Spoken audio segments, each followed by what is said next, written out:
Pada permulaan yang penuh barokah ini, Allah Subhanahu wa taala memilih kita untuk mengerjakan perintahnya Allah, yaitu sholat maghrib secara berjamaah.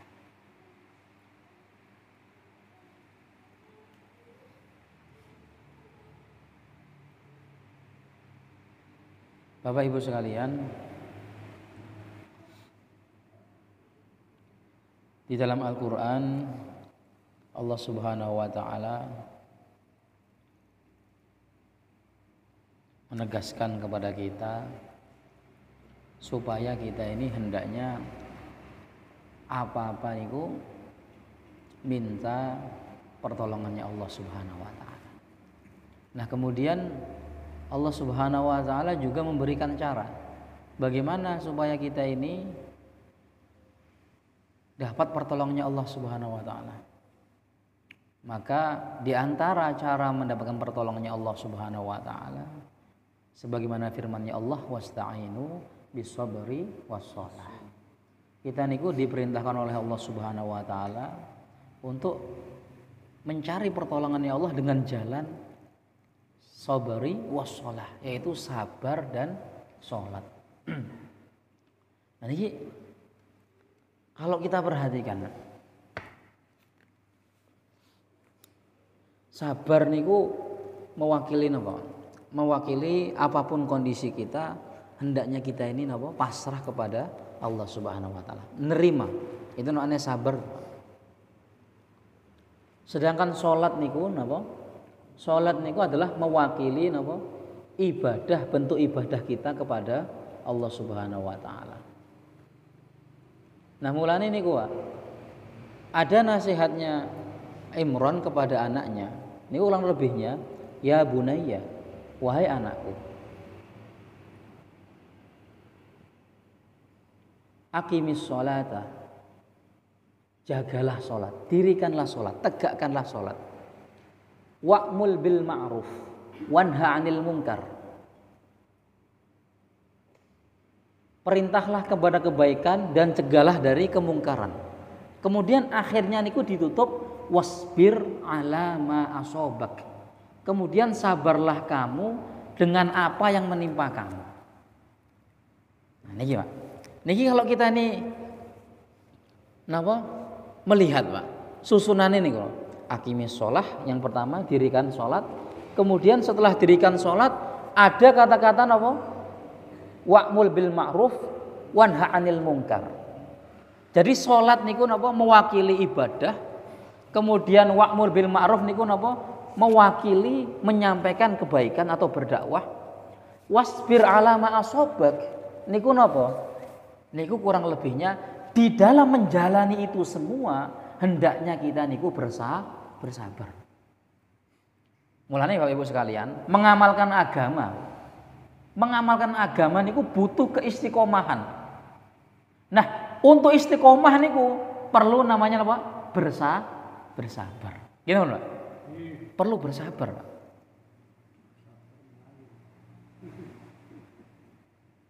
Di dalam menyampaikan agama, contohnya ya, menyampaikan agama niku kita banyak rintangannya.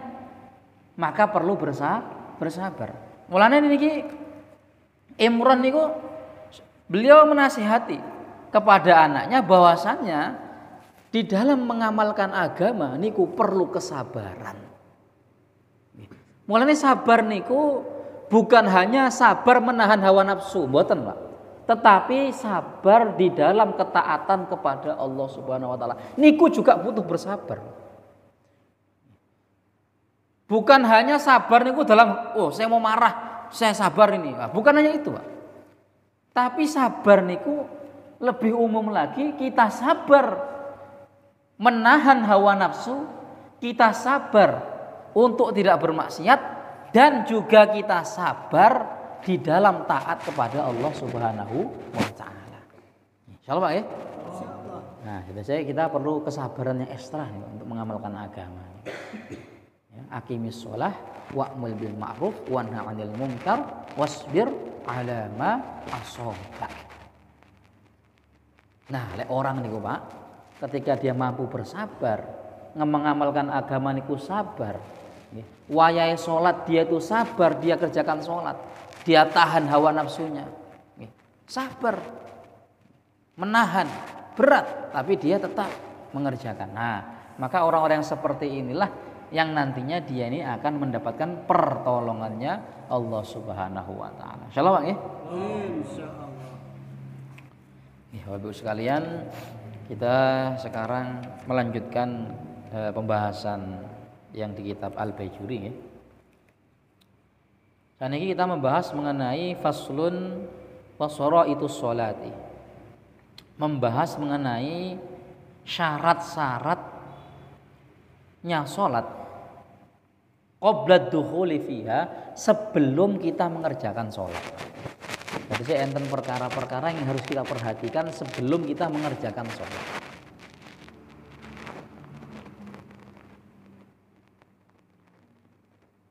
Napa niku? Yang pertama adalah di sini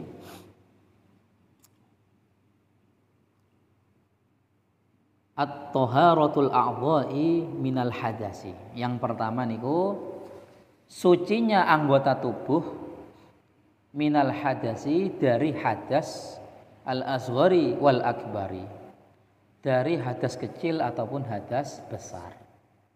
Hadas kecil niku kados perkara-perkara yang membatalkan wudu, niku namanya hadas kecil. Kalau hadas besar niku napa? Perkara-perkara yang mewajibkan kita mandi besar. Nah, niku namanya hadas besar. Artinya pun di dalam maknanya ini berarti kita sebelum kita sholat, maka hendaknya kita berwudu terlebih dahulu. Karena untuk menghilangkan hadas kecil kita harus berwudu. Kalau hadas besar maka kita harus mandi besar. Ya, ini bedanya jelas ya. Jadi hadas besar niku adalah hadas yang mewajibkan kita mandi besar. Niku namanya hadas besar.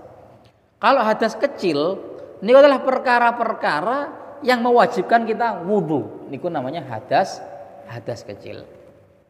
Nah, sebagian ulama berbeda pendapat. Apakah orang yang mandi besar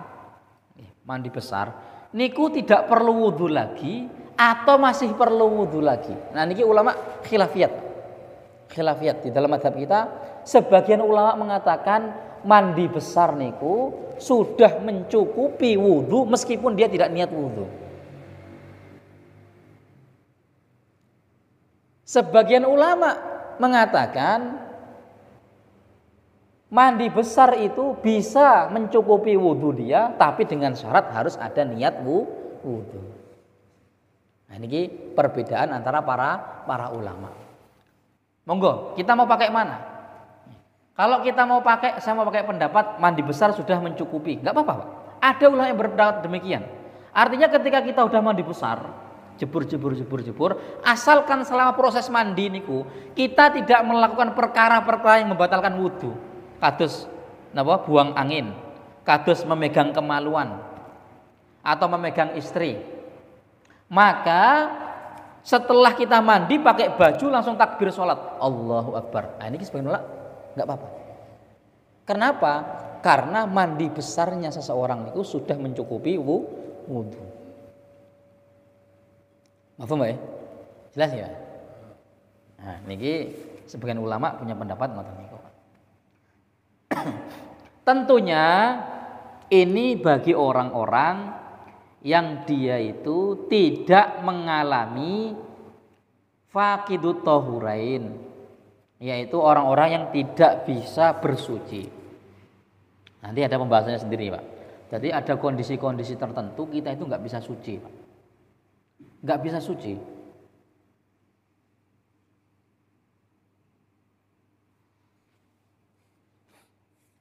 Kemudian yang kedua kali adalah toharatun najasi, yaitu suci dari najis.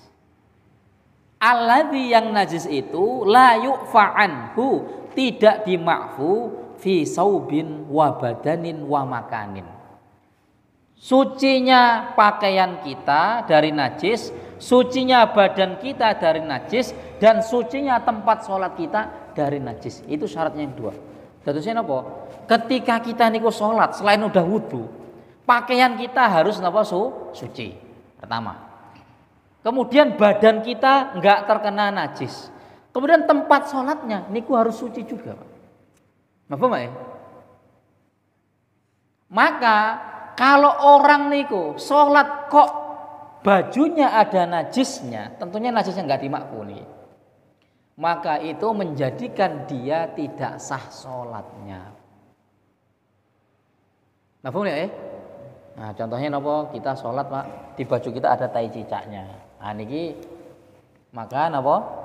Sholat kita menjadi tidak sah atau batal. Kenapa? Karena kita dianggap sebagai orang yang membawa najis. Mafhum nih, Pak? Nah, kecuali najis-najis yang dimakfu. Najis yang dimakfu niku contohipun napa? Contohnya seperti napa? Darah nyamuk. Nah, ini dimakfu, Pak. Darah nyamuknya, Pak. Ya, mungkin kita waktu ada nyamuk kita ceples ngoten. Darahnya sedikit menempel. Kemudian bangkainya jatuh. Nah, maka ini juga dimakfu. Sedikitnya darah dari nyamuk itu juga dimakfu. Niki darahnya, bukan bangkainya. Nah, ini kita bedakan, Pak. Kalau bangkainya itu kita cemples, nyamuknya kok nempel, Pak, bangkainya, maka ini enggak dimakfu, Pak. Terus yang dimakfu niku napa? Darah yang sedikit niku dimakfu dalam sholat. Tapi kalau bangkainya niku mboten dimakfu. Mulane harus hati-hati, Pak. Sebisa mungkin kalau dalam sholat niku kalau kita kena nyamuk niku enggak usah diceples, Pak. Diusir mawon. Paham ya? Jelas nih. Termasuk dimakfu niku napa? Termasuk dimakfu adalah bekas bekam atau fasdu. Niku juga termasuk napa? Tempat yang dimakfu. Jenengan mantun bekam ngoten, Pak. Niku kan darah keluar. Niku darah cuman diusap pakai napa? Pakai tisu, gitu. Harusnya cara mensucikannya niku dibilas dengan apa? Air baru suci. Dadose sebenarnya bekas bekam niku hukumnya mutanajis, perlu disucikan. Cuman hukumnya dimakfu. Artinya jenengan mantun bekam, mboten langsung mandi tapi sholat dulu, mboten masalah, Pak. Karena niku termasuk napa dimakfu. Bekas areanya niku dimakfu. Tentunya niki bekas bekam yang darahnya sudah di napa? Diambil sama tisu tadi itu nggih. Mafhum ya?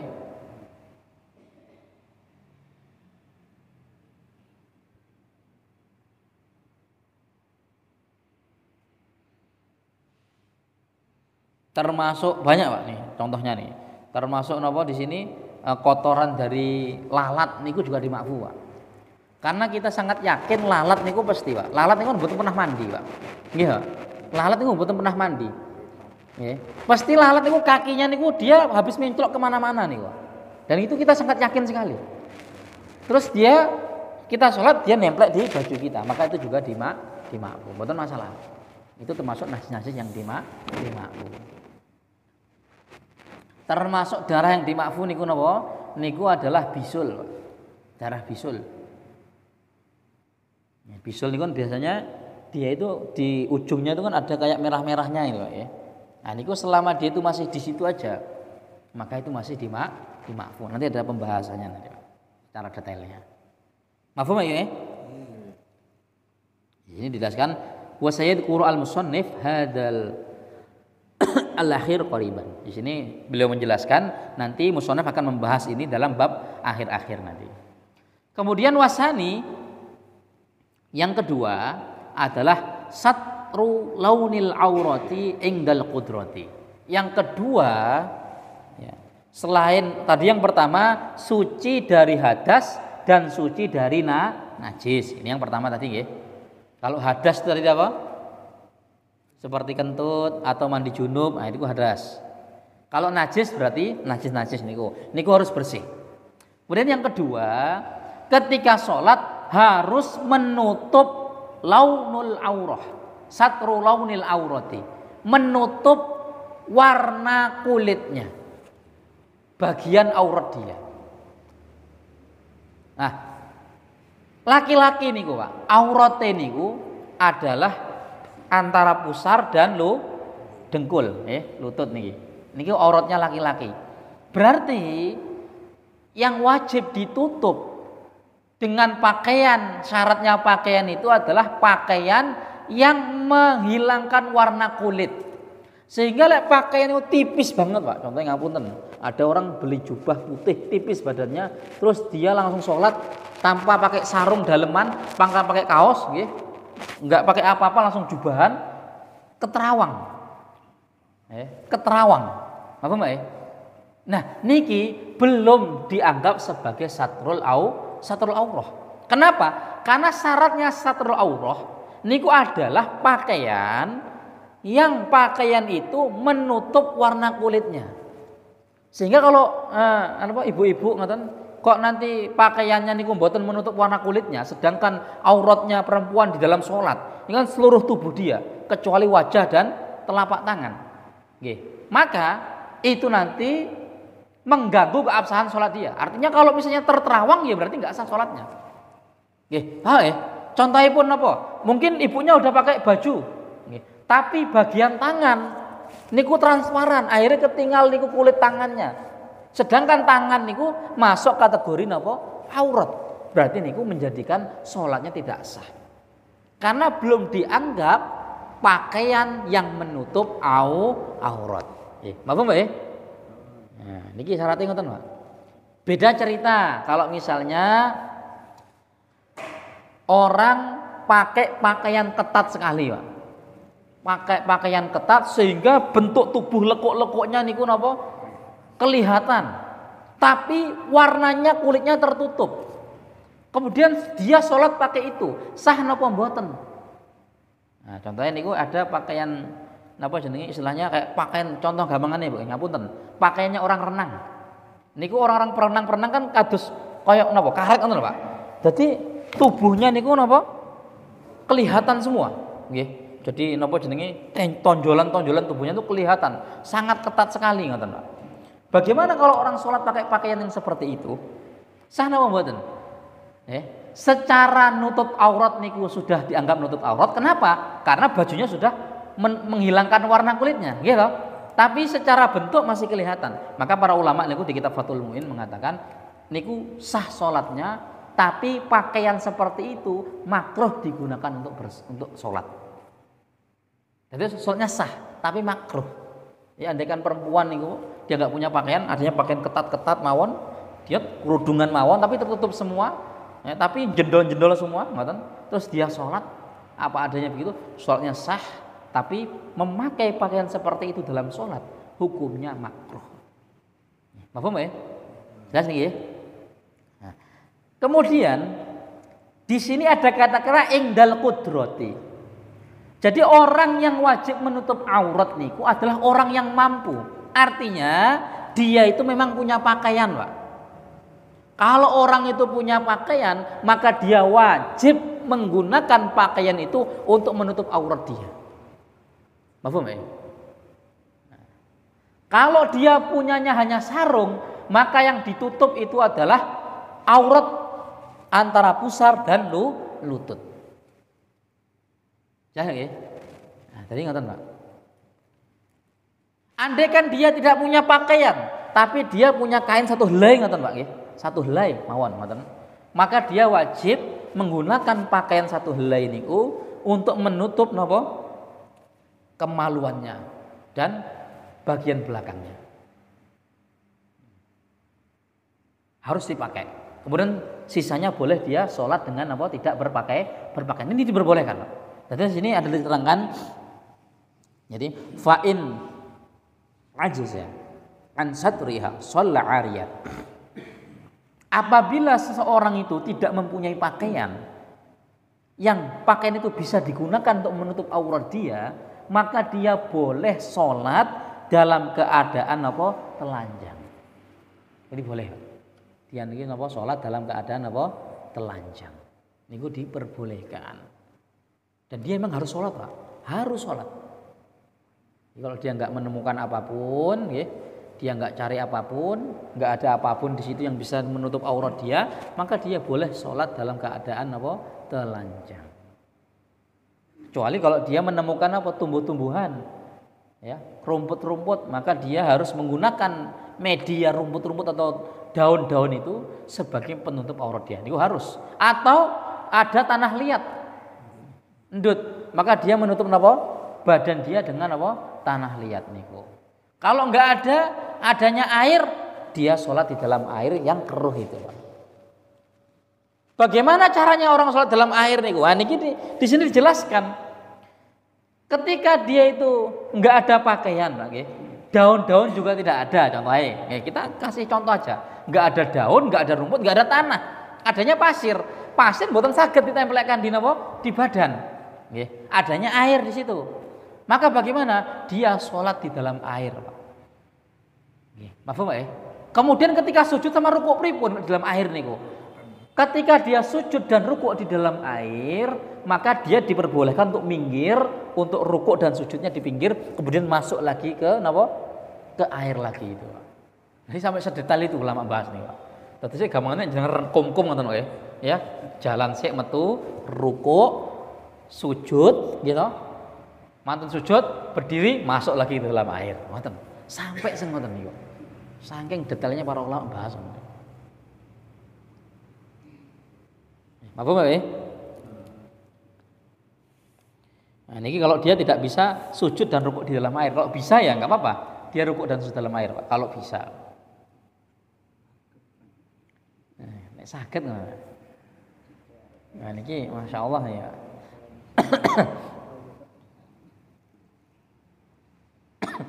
Kemudian bilibasin tohirin, tentunya baju yang dia kenakan selain menutup warna auratnya harus baju yang suci.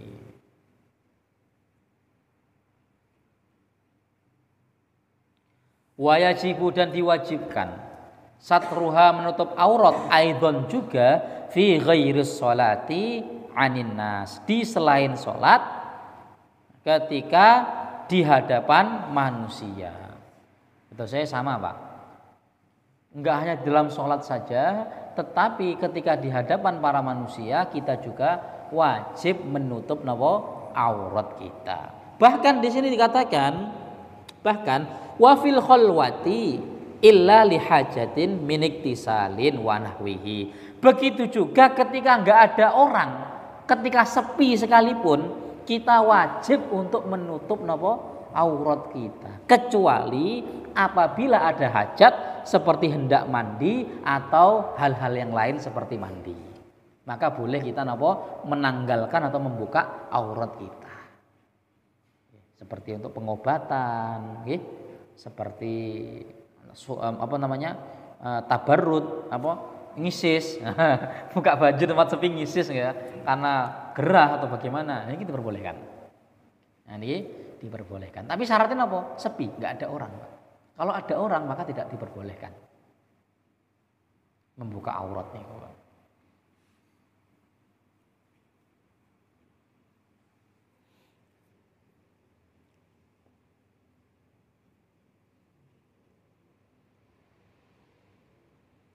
Jelas nggak ya? Nah, ini penting sangat. Kemudian wa auratul dzakari, auratnya seorang laki-laki ma baina surratihi wa rukbatihi wa kadza al amatu.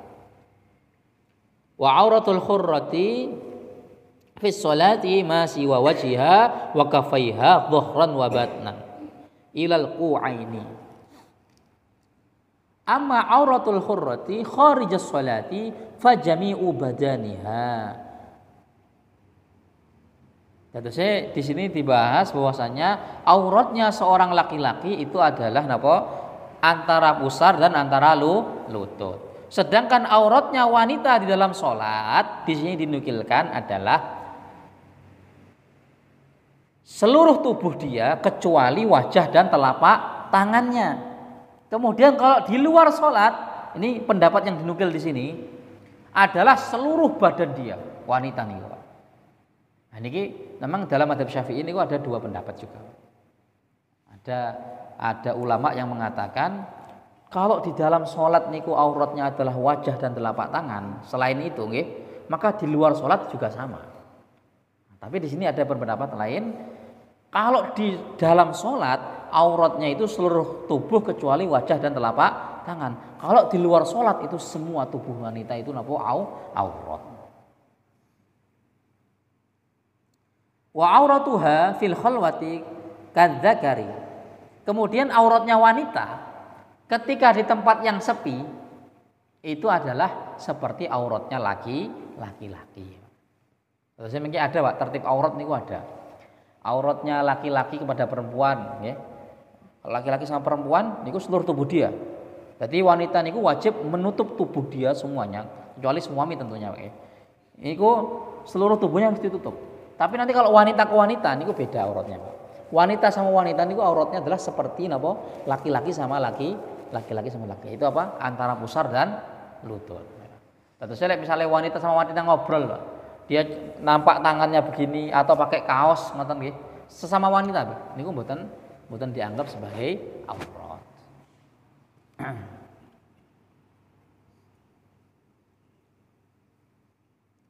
Mafhum nggih?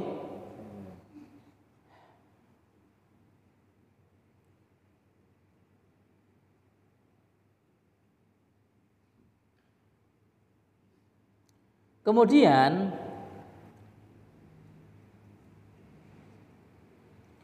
ma yajibu satruhu wa huwa al-muradu huna wa ala mahirhu nadruhu. Jadi perkara-perkara yang wajib ditutup, perkara-perkara yang wajib ditutup artinya kalau wanita itu seluruh tubuhnya, kalau laki-laki adalah antara pusar dan lututnya, maka kita tidak boleh memandangnya atau melihat. Betul sih Pak ya. Misalnya di tengah jalan itu ada wanita-wanita yang dia itu membuka aurat. Mungkin dia pakai celana pendek di tengah jalan, di tempat-tempat umum dia pakai kaos yang menampakkan lengannya, niku termasuk aurat. Maka binisbat orang itu, wanita itu dia berdosa sebab dia membuka aurat. Kemudian binisbat kita, maka kita tidak boleh memandang aurat mereka. Paham ya? Jadi napa? Kalau begitu bisa menyebabkan dua-dua orang itu berdosa, Pak. Wanita tadi itu napa? Berdosa karena dia membuka aurat, kita dosa juga karena apa? Melihat aurat dia. Nah, niku Pak. Nah. Kalau enggak sengaja niku mboten dosa, Pak. Ya, jadi sekelebatan mboten sengaja niku mboten dosa. Tapi sing kedua kita lihat lagi. Nah, niki yang dosa.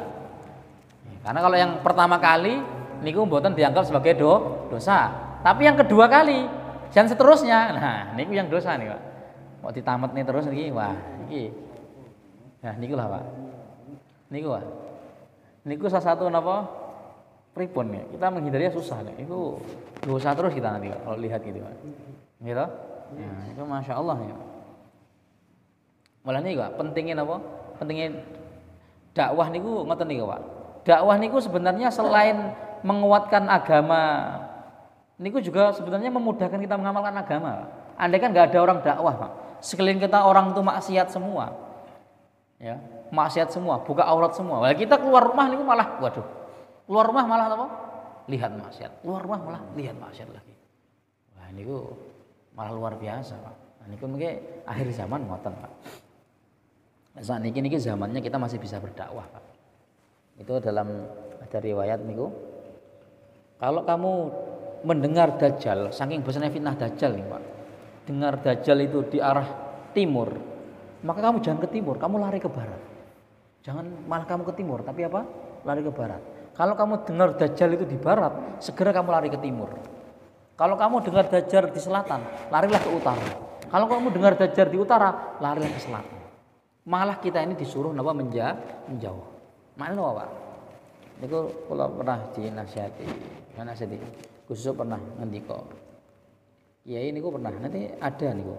Zaman-zaman niku yang terbaik bukan malah dakwah, Pak.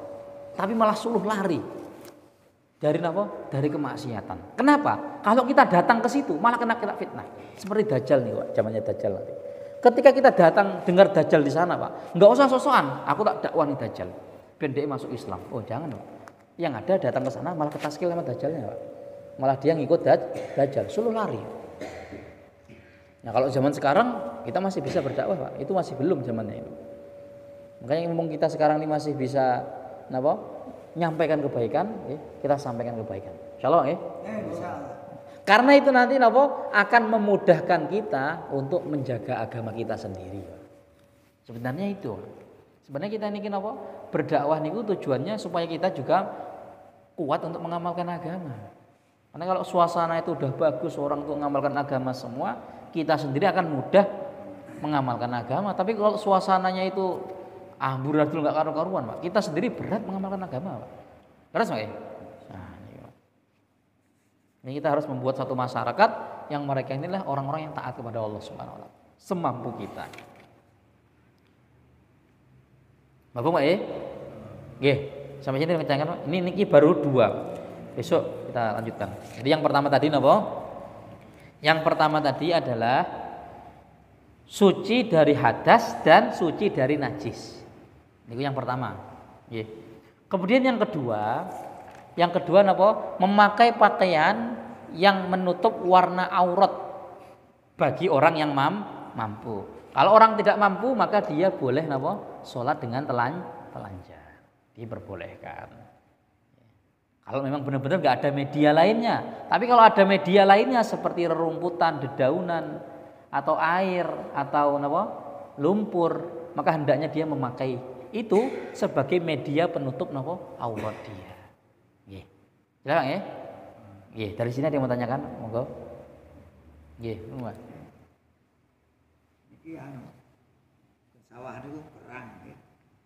Satu to. Nggih. Wis pirang-pirang dino kuwi mampet. Kok mlethekne pas salat niku dilewer niku batal mboten. Kena napa niku, Pak? Nggih. Sedikit ya? Sedikit mawon ya. Rada eneng. Nggih, mboten masalah. Mboten masalah niku. Mboten. Pasang aneng-aneng. Yang penting niku masuk kategori sedikit niku mboten masalah. Apa malih? Nggih. Saya tertarik dengan yang katakan masalah melihat aurat wanita. Nggih. Saya kurang lebih 30 tahun. Karena risiko perusahaan saya terus selalu melihat aurat wanita. Nggih. Bagaimana hubungannya dengan yang kita sampaikan tadi? Apa saya istilahnya itu apa itu karena risiko perusahaan? Apa itu berdosa atau bagaimana? Yang berlalu sudah berlalu. Yang berlalu sudah, maka sekarang kita benahi ya. Yang berlalu sudah, karena mungkin karena ketidaktahuan kita, nggih, karena kurangnya pengetahuan kita dalam ilmu agama, atau karena lemahnya kita dalam mengamalkan agama, atau karena kalahnya kita kepada suasana yang ada pada waktu itu, nggih. Maka ya udah, yang berlalu ya berlalu, nggih. Salah satu caranya adalah innal hasanat yudhibnas sayyi'at. Kita perbanyak gunakan mata kita, nggih, untuk melihat-lihat kebaikan.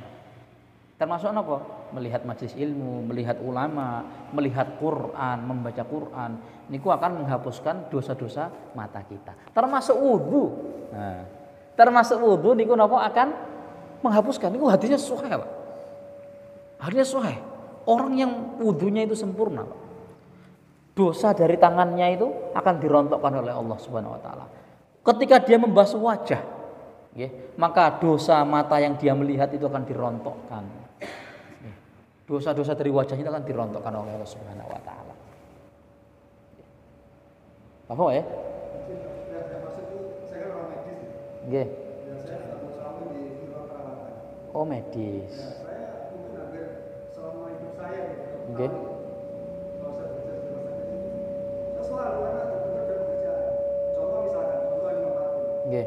Saya sekam jantung. Maka jantung itu dari mulai payudara ke atas sudah Nggih. itu yang pertama. Yang kedua harus pasang kateter misalkan. Nggih. Mungkin perempuan kesulitan atau gimana sehingga saya yang senior saya minta tolong. Saya harus pasang kateter ke vagina wanita. Nggih. Nah ini kan ini tergantung pekerjaan. Nggih. Apakah saya tetap ada imbas dosa atau enggak? Nah, nggih. Niki bagus nih, Pak. Dadi ngeten, Pak. Jadi ada perkara-perkara tertentu yang seorang laki-laki niku membolehkan melihat aurat wanita atau sebaliknya, wanita boleh melihat aurat laki-laki. Termasuk niku napa? Termasuk dalam dunia perobatan atau medis. Niku diperbolehkan dan niku tidak dianggap dosa. Yang kedua dalam urusan persaksian, Pak. Untuk persaksian niku diperbolehkan. Bahkan melihat auratnya itu diperbolehkan. Apalagi medis. Medis niku diperbolehkan. Jadi niku enggak masuk kategori apa? Melihat aurat. Benar. Ya. Niku tetap dikategorikan melihat aurat, tetapi niku adalah melihat aurat yang diperbolehkan. Dadosnya niku mboten termasuk maksiat. Nah, niki mboten termasuk napa maksiat. Nah, seperti contohnya Pak nggih. Contohnya dalam jual beli, Pak. Boleh kita ngelihat wajah, Pak? Boleh. Dalam jual beli kita boleh minta lihat wajahnya ini yang jual siapa, boleh. Bahkan ngapunten, Pak. Niki agak kasar bahasanya. Dalam urusan apa, Pak? Zina. Untuk persaksian, Pak. Niku saksi boleh melihat kemaluannya. Saksi ini bukan dokter, Pak. Menyaksikan bahwasanya apa zina niku boleh, Pak. Nanti ada bahasanya khusus itu, Pak. Niku diperbolehkan. Niku oleh kita bahas di kitab Fathul Mu'in niku, Pak. Masya Allah niku. Bahasanya itu lebih vulgar lagi nanti, dan saya rasa nanti empat mata mawon niku. Niku lebih nganu lagi. Intinya, Pak, napa? Kalau niku urusan pengobatan, niku diperbolehkan bagi seorang laki-laki melihat auratnya perempuan ataupun sebaliknya. Perempuan melihat auratnya laki-laki. Nggih. Ora iso nguyuh ora ana. Si masang wong wedok lho. Lah iki nang iki. Si masang selari iki. Oh, lah. Si masang wong wedok. Masih dipasang. Nggih. Kula kere ini wong kula. Mboten sakti pasang kok. Tangan yang mboten turun. Nggih, ngawal ya. Cekap insyaallah nggih. Nggih. Insyaallah Pak, mugi-mugi niki ditampi oleh Allah Subhanahu wa taala, kita saged istiqomah terus, Pak. Istiqomah terus kita ajak lagi teman-teman kita supaya meramaikan majelis kita ini. Insyaallah nggih. Nggih, mari sama-sama kita tutup dengan doa kifaratul majelis. Subhanallah bihamdihi, subhanallah bihamdika, asyhadu an la ilaha illa anta, astaghfiruka wa atubu ilaik. Assalamualaikum warahmatullahi wabarakatuh. Waalaikumsalam warahmatullahi wabarakatuh.